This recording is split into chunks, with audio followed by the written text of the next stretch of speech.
नमस्कार, जय हिंद। मोहन पाठक और आज बात करेंगे कुछ महत्वपूर्ण मुद्दों पर जो कि डिजिटल प्लेटफॉर्म से जुड़े हुए हैं।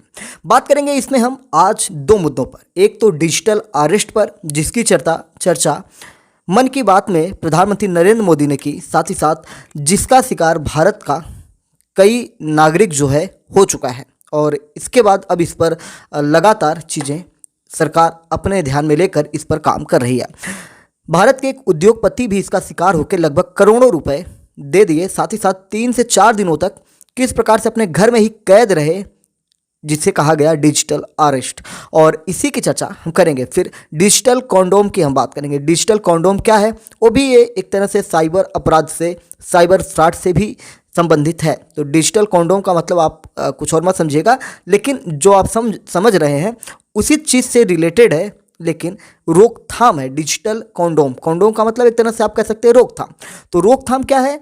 डिजिटल प्लेटफॉर्म के जरिए जिस प्रकार से आपकी जो एक्टिविटीज़ हैं उनको कैच किया जाता है, उनसे कैसे बचाएगा आपको डिजिटल कॉन्डोम, उसके बारे में भी चर्चा करेंगे। कई देशों में इसे लागू भी किया गया है, यानी कि कई देशों में इस एप्लीकेशन को वर्क के लिए लगा लिया गया है। बात करेंगे सबसे पहले हम डिजिटल अरेस्ट के बारे में। साइबर फ्रॉड को लेकर आजकल जो खबरें सामने आ रही हैं, ऐसे में खुद को इस तरह के फ्रॉड से आपको बचाने के लिए विशेष सावधानियां बरतनी चाहिए। डिजिटल दुनिया में साइबर फ्रॉड एक ऐसा नाम है जिसके बारे में सभी ने सुना है। यहाँ तक कि आप में से कई लोग ऐसे होंगे जो मुझे सुन रहे हैं, वो कहीं ना कहीं इसके शिकार भी हुए होंगे, सामना कर चुके हैं, या उनके साथ ऐसी घटना हुई होगी। अगर वो जागरूक रहे होंगे तो उससे बच भी गए होंगे। साइबर ठग आए दिन नए नए तरीके अपनाकर लोगों को अपना शिकार बनाते हैं। तकनीक जितना आगे बढ़ रही है, साइबर फ्रॉड भी लगातार अपने पैर को पसारे जा रहा है। साइबर ठग फ़ोन कॉल या मैसेज के जरिए लोगों को अपना शिकार बना लेते हैं और अपनी बातों में फंसा लेते हैं। एक तरह से साइकोलॉजिकल गेम खेला जाता है और ऐसा लगता है कि आप सच में गिरफ्तार हो गए। गिरफ्तार तो छोड़िए, एक मामले में तो इन्होंने DY चंद्रचूड़ यानी कि सुप्रीम कोर्ट की पूरी डिजिटल अदालत ही लगा दी और फैसला भी सुना दिया, जुर्माना भी लगा दिया। तो इसीलिए प्रधानमंत्री मोदी ने इस पर चर्चा की। कई तरह के डिजिटल जो तरीके हैं अपराध के, वो किए जा रहे हैं और इसी में से एक है आपका डिजिटल अरेस्ट। डिजिटल अरेस्ट के कई मामले सामने आए हैं जिनमें लोग घर में बैठे ही ठगों का शिकार बन जाते हैं। लाखों की रकम उन्हें खुद ही दे देते हैं और ऐसे में अब इससे बचने के लिए क्या उपाय हो सकते हैं, उन सारी चीज़ों के बारे में हम जानेंगे। अच्छा, डिजिटल अरेस्ट जो है एक प्रकार की डिजिटल ब्लैकमेलिंग होती है। ठीक है, जैसे लोग ब्लैकमेल करते हैं ना, उसी प्रकार से ब्लैकमेलिंग होती है। डिजिटल अरेस्ट में लोग कहीं ना ED बन के फ़ोन कर देंगे या बड़े बड़े अधिकारी बन के फ़ोन करेंगे, वीडियो कॉल पे चर्चा करेंगे, ऐसा सेटअप लगा के बैठेंगे कि आपको लगेगा कि सब कुछ असली हो रहा है, लेकिन कुछ भी असली नहीं है। आज ही मैंने एक न्यूज़ में कुछ बातें पढ़ रहा था, जिसमें ये देखा कि एक कोई शिक्षा विभाग से जुड़ा हुआ कर्मचारी था। उसको आते हैं कुछ लोग, पकड़ के ले जाते हैं और उससे बैंक से पैसा निकलवा के ATM से लेके फरार हो जाते हैं। और जो आए थे वो खुद को अपने आप को अधिकारी बता रहे थे, यानी कि किसी मामले में उसको फ्रॉड के मामले में पकड़े थे और उससे पैसे लेकर चले गए। हालांकि वो ना कोई अधिकारी थे ना ये कोई, यानी कि जैसे एक अक्षय कुमार अनुपम खेर की मूवी आई थी कि फर्जी IAS बना के काम IAS कर रहे हैं, फर्जी वो क्या बनाते थे, ED जैसे, मतलब आपका इनकम टैक्स ऑफिसर बना के सबसे रेट डालते थे, उसी प्रकार का मामला ये था। तो ये तो आपका ऑफलाइन हो गया, मतलब डायरेक्ट चले गए, लेकिन जो डिजिटल अरेस्ट होता है ये आपके फ़ोन पे हो जाता है। डिजिटल अरेस्ट में फ्रॉड कॉल इस तरह लोगों पर हावी होता है कि पीड़ित व्यक्ति अपने परिवार तक को भी कुछ नहीं बता सकता। यानी कि इसमें आपको ऐसी चीज़ें बता दी जाएंगी, जैसे कि आपके ऊपर आरोप लगा दिया जाएगा कि आप सेक्सुअल एक्टिविटी में पकड़े गए हैं, या कोई लड़की आपको फ़ोन करेगी, फेसबुक या व्हाट्सअप किसी भी माध्यम से आपको फ़ोन करके वीडियो कॉल करेगी और लगातार अपने कपड़े उतारने लगेगी और आपका जो उतने समय का वीडियो कैप्चर हुआ रहेगा उसी के विहाब पे आपको कहीं ना कहीं वो ब्लैकमेल करना शुरू कर देगी और आपको लगेगा भी कि हमारा तो वीडियो कैप्चर हो गया और मेरी बात कौन सुनेगा। तो इस प्रकार से क्या होता है कि आप जो होते हैं उसके शिकार बन जाते हैं और डर कर पैसा दे देते हैं। जैसे वीडियो कॉल करते हैं, उस कॉल में बताया जाता है कि आपके आधार कार्ड, सिम कार्ड या पैन कार्ड के जरिए कोई गैर कानूनी काम भी किया जा रहा है, यानी कि फ्रॉड होता है।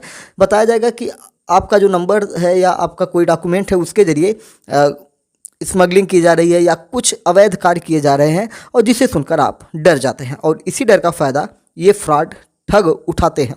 ठग कहते हैं कि इस गैर कानूनी काम की वजह से आपको लंबे समय तक जेल की हवा खानी पड़ सकती है। और आप जेल से बचने के लिए क्या करेंगे? पैसा देंगे। वीडियो कॉल में फ्रॉड उसे पुलिस स्टेशन जैसा बैकग्राउंड भी दिखाता है कि पूरा पुलिस स्टेशन है, वो किसी को बुलाएगा, वो आएगा तो बोलेगा जय हिंद सर, और फिर उसके बाद बड़े बड़े अधिकारियों से बात कराई जाएगी, बहुत सारी चीज़ होती है। और फिर व्यक्ति को उसी के घर में डिजिटली अरेस्ट कर दिया जाता है, यानी कि ना कोई वहाँ आया ना कुछ हुआ, आपके फ़ोन का कैमरा ऑन करवा दिया जाएगा, आपके जीपीएस ट्रैकर ऑन करा दिए जाएंगे और आपको ऐसा माहौल क्रिएट कर दिया जाएगा कि लगेगा कि कोई ना कोई आपको देख रहा है और आप डिजिटली अरेस्ट हो जाते हैं। गिरफ्तारी का डर दिखाकर उस व्यक्ति को लगातार डराया और धमकाया भी जाता है। जब वह उन लोगों की बातों में आ जाता है तो फिर उससे पैसे ठगने का काम शुरू किया जाता है। डिजिटल अरेस्ट करने वाले लोग जमानत के नाम पर व्यक्ति से ठगी करना शुरू करते हैं। इतना डर चुका रहता है व्यक्ति कि वो अपने आप को बचाने के लिए किसी भी हद तक जा सकता है। जब तक उसका मानसिक संतुलन सही होता तब तक उसके साथ बहुत कुछ हो जाता है। कैसे होती है नौटंकी, आइए आपको बताते हैं। ठगी का जब सिलसिला शुरू होता है तो इस दौरान अपराधी आपको किसी भी हाल में वीडियो कॉल से हटने के लिए कहता है। ऐसे में आप किसी को चाहकर भी कॉल नहीं कर पाते हैं और उसकी बातों में आकर अपना अकाउंट खाली करवा लेते हैं।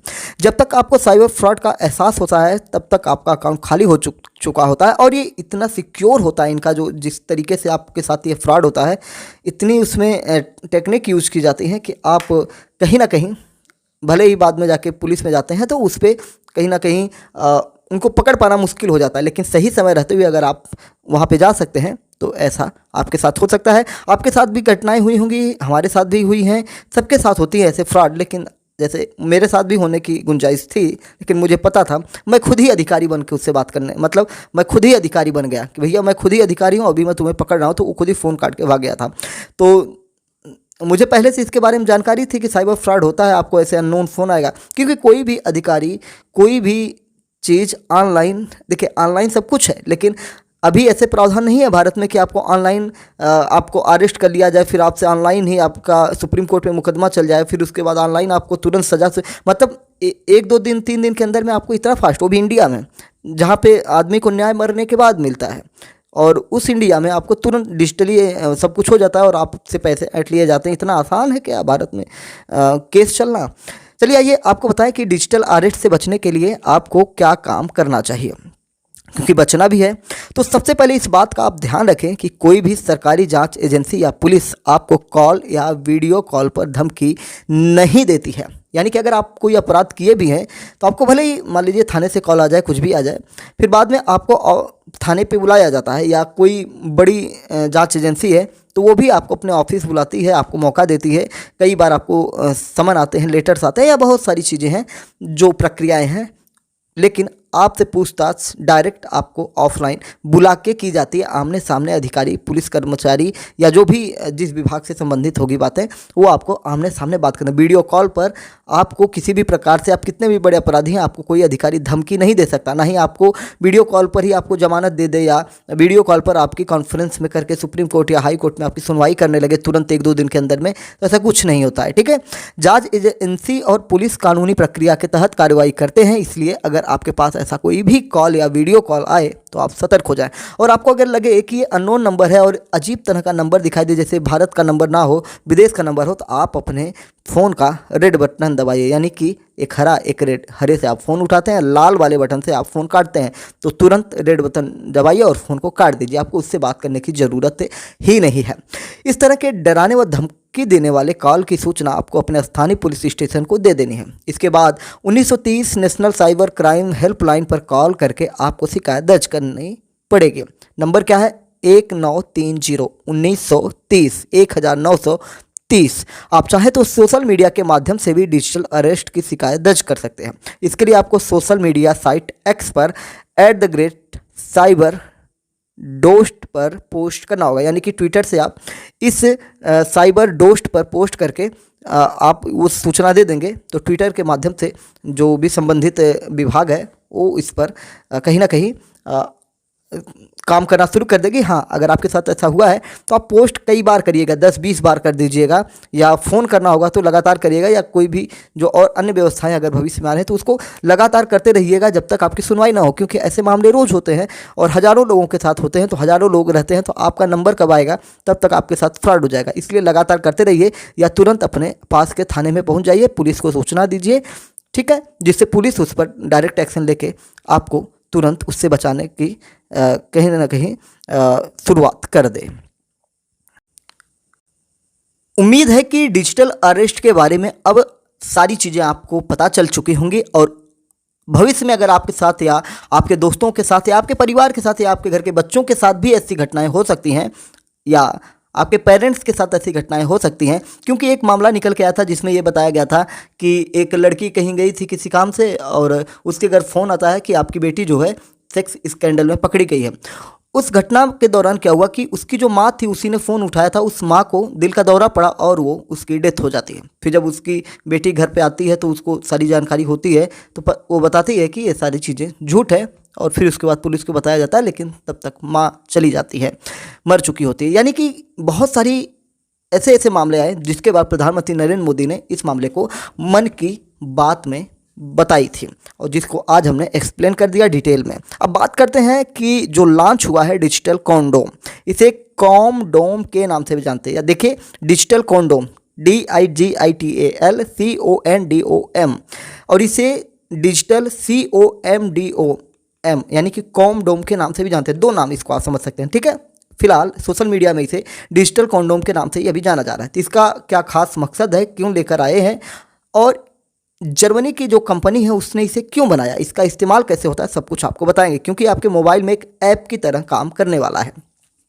जर्मनी के एक हेल्थ ब्रांड ने प्राइवेट पलों को सेफ रखने के लिए मकसद से डिजिटल कॉन्डोम ऐप लॉन्च किया। यह इस ऐप स्मार्टफोन में कैमरा और माइक्रोफोन को ब्लॉक करने की परमिशन देता है। यानी कि ये फ़ोन कब ऐसे कार्यक्रम करता है, आगे बताते हैं। यानी कि आपका कैमरा भी बंद हो जाएगा और आपका माइक्रोफोन भी बंद हो जाएगा। इसमें सेटिंग इनेबल करने के बाद अगर कोई साथी कैमरा या माइक ओपन करता है तो अलार्म के जरिए अलर्ट मिलने लगता है। यह कैसे काम करता है, आइए इसके बारे में अब आपको डिटेल में बताते हैं। जर्मनी के सेक्सुअल हेल्थ ब्रांड बिली बॉय ने ये ऐप बनाया है।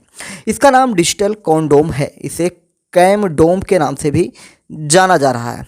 किस नाम से? कैमडोम के नाम से भी इसे जाना जा रहा है। इसे बिना परमिशन इंटीमेट मोमेंट के दौरान होने वाले वीडियो ऑडियो रिकॉर्डिंग को रोकने के मकसद से कंपनी लेकर आई है। यानी कि आपका कोई भी प्राइवेट वक्त बीत रहा हो, उस समय इसको आप ऑन करेंगे तो आपके भी किसी भी जो प्राइवेट मोमेंट है वो किसी तरीके से ऑडियो हो, वीडियो हो, कोई रिकॉर्ड नहीं हो सकता है। यह इनोवेटिव ऐप ब्लूटूथ टेक्नोलॉजी का इस्तेमाल करके फ़ोन के कैमरा और माइक्रोफोन को बंद कर देता है, जिससे आपके प्राइवेट पल ज़्यादा सेफ रहते हैं। इस ऐप को लेकर इंटरनेट पर काफ़ी चर्चा चल रही है। कुछ लोगों को यह इनोवेशन सही लग रहा है तो कुछ लोग इसे बेतुका बता रहे हैं। प्राइवेसी और सिक्योरिटी सुनिश्चित करने के लिए कैमडोम ऐप को इस्तेमाल करना भी आसान है। इसके लिए सिर्फ फ़ोन में ऐप को ओपन करना होता है और वर्चुअल बटन को स्वाइप करना होता है। इसमें फ़ोन का माइक्रोफोन और कैमरा ब्लॉक हो जाता है। ठीक ऐसा ही आप दूसरे व्यक्ति के फ़ोन में भी कर सकते हैं। एक बार वर्चुअल बटन को टाइप होने के बाद अगर कोई एक साथी कैमरा या माइक्रोफोन ऑन करता है तो अलार्म के जरिए अलर्ट मिल जाता है। इस ऐप के जरिए एक साथ कई डिवाइस में कैमरा और माइक्रोफोन को ब्लॉक किया जा सकता है। कंपनी का कहना है कि प्राइवेट पलों को ऑडियो वीडियो रिकॉर्डिंग से बचाकर रखना बड़ी चुनौती है। इस स्थिति में यह ऐप काम आता है और इससे काफ़ी हद तक सेफ्टी हो जाती है। कैमडोम ऐप कुछ गलत गतिविधि होने पर अलर्ट भी देता है। इसमें तुरंत अलार्म बजने लगता है। यह 30 से ज़्यादा देशों में एंड्रॉयड स्मार्टफोन यूजर्स के लिए अवेलेबल कर दिया गया है। इसे आने वाले दिनों में iOS यूजर्स के लिए भी कंपनी लाने वाली है।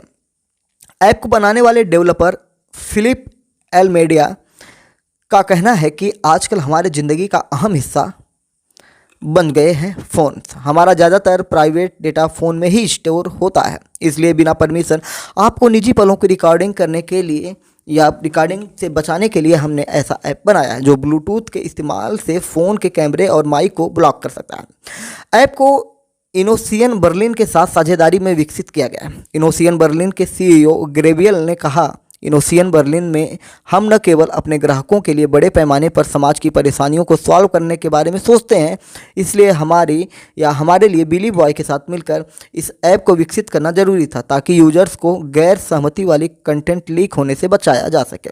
इसे अलग तरीके से बनाया गया है जो पहले कभी नहीं हुआ था। ठीक है, तो उम्मीद है कि अब आपको डिजिटल अरेस्ट और डिजिटल कंडोम दोनों के बारे में पता चल चुका होगा।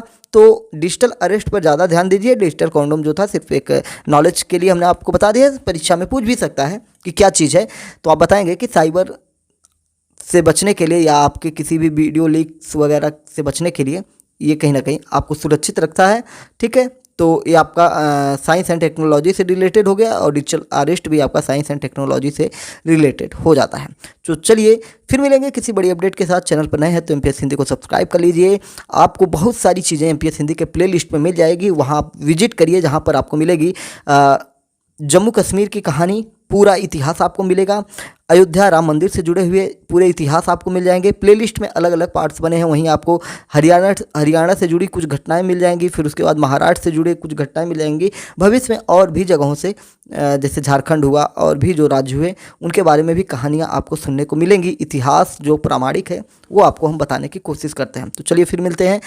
चैनल पर नए हैं तो एमपीएस हिंदी को जरूर सब्सक्राइब करेगा और अपने दोस्तों में भी शेयर करेगा। जय हिंद, नमस्कार, भारत माता की जय। अपने विचारों को कमेंट बॉक्स में भी बताकर हमारे साथ आप जुड़िए और हमें बतलाइए कि क्या हमारी जो कोशिश होती है, क्या आप तक ये चीज़ें पहुंच रही हैं, सही में पहुंच रही हैं या नहीं पहुंच रही हैं। जितने भी लोगों तक हमारी बातें पहुंचती हैं तो उससे क्या आपको कुछ लाभ होता है या नहीं लाभ होता है, एक तरह से रिमार्क कर सकते हैं या फीडबैक दे सकते हैं।